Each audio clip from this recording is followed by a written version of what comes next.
Oppo Reno 11 5G. Tara, try natin to. So yun nga, na-release na yung pinakabagong phones from Oppo. Ito ang Oppo Reno 11 series phones. At meron tayo ngayon ang Oppo Reno 11 5G.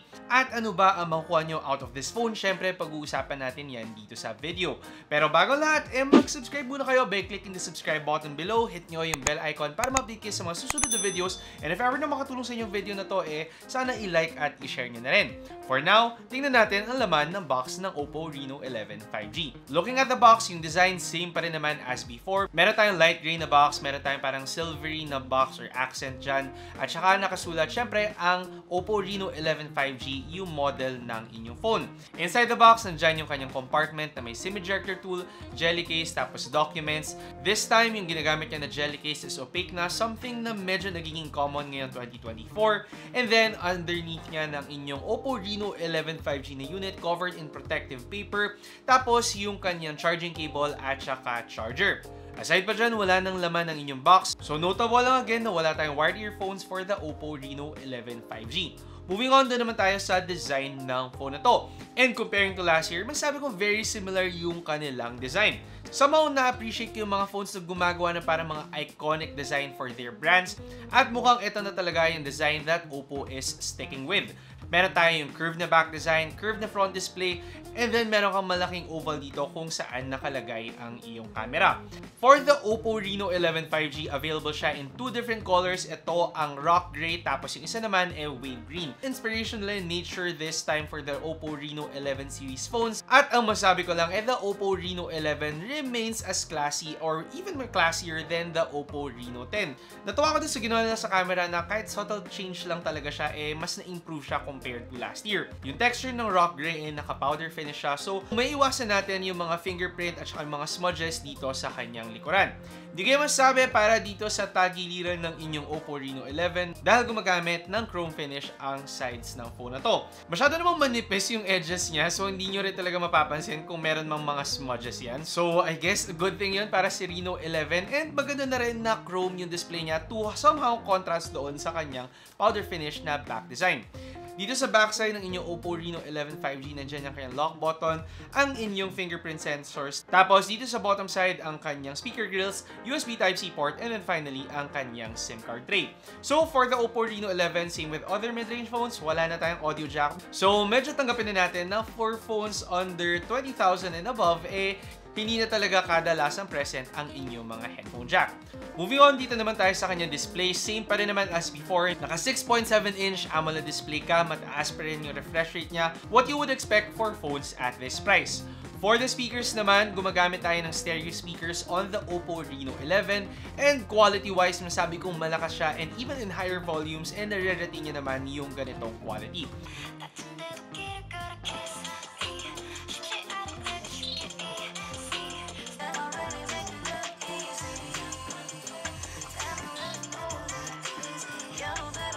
So for an immersive experience, definitely makukuha niya yan sa Oppo Reno 11 5G. Given na ayun nga, curved yung kanyang display, napakaganda ng quality, gumagamit ng stereo speakers, so may enjoy nyo talaga ang viewing at gaming experience nyo on this phone. With a 5,000 mAh battery, at tinest natin yan with the Oppo Reno 11 5G, masabi kong we're getting the same results from last year. If ever na malobat ang inyong Oppo Reno 11 5G with a 67-watt charger, kaya nyo naman siyang ma-fully charge in less than 1 hour, 46 minutes to be exact, less than 15 minutes pala. So if ever na nagmamadali kayo or lagging on the go, definitely a must para sa inyo yung charging na meron sa Oppo Reno 11 5G. The biggest change na mapapansin nyo on this phone ang kanyang camera setup. With the Oppo Reno 11 5G, 50 megapixel na lang yung kanyang main camera as opposed to last year's 64 megapixel. However, gumagamit na siya ng Sony sensors for the main camera and also for the ultra-wide lens na makikita naman natin mag-translate mula sa kanya mga photos. Definitely, nakakakuha tayo ng better photos compared to the already good photos na nakuha natin out of the Oppo Reno 10. So, masasabi ko na yung biggest upgrade nyo for the Oppo Reno 11 ang kanyang camera performance. Especially especially the main camera kung saan nagustuhan ko yung vibrance lang talaga ng kanyang mga photos. Medyo contrasty on some areas pero yung contrast niya for sure will be liked by a lot. Masasabi ko na pagdating sa kanyang main camera, wala akong marereklamo about the Oppo Reno 11 5G dahil ayun, kita naman natin yung details niya tapos yung vibrance niya nandun pa rin. Actually, masasabi kong mas on the realistic side yung kanyang photos compared to last year kung saan a little bit less vibrant and saturated yung mga photos, however still maintains yung parang pagka-lively ng output niya. Hindi naman siya nagmumukhang patay yung mga photos natin, it just looks realistic. If ever na mahilig kayo mag-edit ng photos, definitely ito yung mga klase ng photos na gusto nyong i-edit. Dahil yon hindi overdone yung kanyang colors, napaka-sharp at detailed ng mga pictures, at saka tama lang din yung kanyang dynamic range. If ever na mag-ultra wide lens naman kayo, mapapansin natin na sometimes tumataas yung kanyang contrast, especially kapag hindi siya in good lighting situations. Pero very minimal lang naman yung ganitong mga bagay, at ang mas natutuwa pa din ako na-maintain niya pa rin yung kanyang sharpness at yung detail ng mga photos kahit na nag-ultra wide lens ako dahil may mga phones din at this price na nagsastruggle sa ganitong area. If magzuzooman kayo, isa din to sa mga bagay na nagbabago, yung kanyang contrast tumataas. So i-make sure na lang natin na either in good lighting kayo kumuha ng mga photos o kaya naman taasan nyo lang ng konti yung brightness para lang ma-lessen yung contrast ng inyong mga photos. At night naman hindi ganun katindi ang need na gamitan yung night mode kasi very sufficient yung kanyang camera performance at yung post-processing niya para makagawa ng magagandang output kahit na gabi pa kayo kumuha ng mga photos. Syempre kung sakaling sobrang dilim naman talaga, I do suggest na gumamit pa rin kayo ng night mode para ma-improve lang talaga yung sharpness ng inyong mga photos. Pero kung meron kayong matinong source ng lighting, definitely kahit hindi na kayo gumamit ng night mode at all. Medyo hit or miss siya pagdating sa kanyang mga zoom photos kasi makikita natin, especially doon sa 5x zoom na hindi na ganun kalinaw yung mga photos na nakuha natin. Pero 2x zoom para sa akin very usable pa talaga na i-post natin sa social media. Sa mga selfie shots naman, natuwa ako doon sa performance ng kanyang selfie camera. However, take note lang natin to take the pictures in good lighting situations kasi mapapansin na nagsastruggle siya kapag nasa madilim na area tayo. If ever naman na mahilig kayo mag-take ng videos, maganda ang stabilization na nakuha out of the Oppo Reno 11 5G. Tapos yung colors and yung sharpness nandyan pa rin. For video quality, masabi kong one of the better camera phones to at this price range dahil may mga phones na may tendency na mas maging contrasty pa or sometimes maging over-sharpened yung kanila mga videos. Para sa akin, yung camera performance ng Oppo Reno 11 5G definitely one of the better cameras for phones at this price range. And if ever na mahilig kayo mag-take ng photos, portrait shots, isa ang Oppo Reno 11 5G sa makakapagbigay sa inyo ng magandang output. Moving on, doon naman tayo sa gaming kung saan gumagamit pa rin ng MediaTek Dimensity 7050 ang Oppo Reno 11 and nakakuha pa rin tayo ng similar results pagdating sa benchmarks natin on the Oppo Reno 11 5G. Good enough yung kanyang performance para makakuha kayo ng matataas na settings sa inyong mga games na katulad ng Mobile Legends at saka Call of Duty.